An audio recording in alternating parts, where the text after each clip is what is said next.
ঘোষণা করছি, সরকারকে সবসময় সর্বদা সহযোগিতা করব এই আশ্বাস পোষণ করেছি। আগামীতে যে ঘোষণাপত্র আসছে তার সাথে আমরা একাত্মতা পোষণ করেছি। সরকারকে সর্বদলীয়ভাবে সার্বিকভাবে আমরা সর্বাত্মক সহযোগিতা করব এই আশ্বাস পোষণ করেছি। আমরা মুফতি ফখরুল ইসলাম, মহাসচিব, বাংলাদেশ খেলাফত আন্দোলন।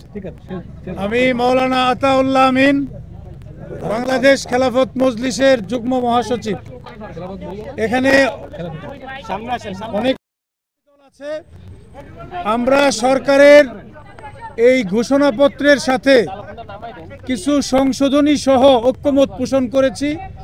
আমরা বিগত দিনে যারা 15-16 বছর বিভিন্নভাবে নির্যাতিত হয়েছে, জুলুমের শিকার হয়েছে, বিশেষভাবে 2013 সালের শাপলা চত্বরের আন্দোলন, 2021 সালে আলেমদেরকে ব্যাপকভাবে যে নির্যাতন করা হয়েছে, এই সব হিস্টোরি আন্দোলনের ধারাবাহিকতা 13 থেকে নিয়ে 2024 পর্যন্ত সব কিছু সংযুক্ত করার দাবি আমরা জানিয়েছি।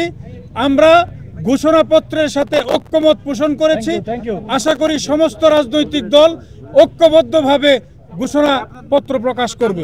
বাংলাদেশ হেফাজতে ইসলাম বাংলাদেশের আমি ঢাকা মহানগর সভাপতি। আজকে প্রধান উপদেষ্টা আমাদেরকে আহ্বান করেছিলেন আগস্টের অভ্যুত্থানের ব্যাপারে একটি ঘোষণাপত্রের জন্য। সেই ঘোষণাপত্রের খসড়া আমরা দেখেছি। সেই জায়গার ভিতরে আমরা একটা জিনিস ওখানে বলে এসেছি, অনেকগুলি যেহেতু বলে অনেক বিষয় এখানে উল্লেখ করা হয়েছে।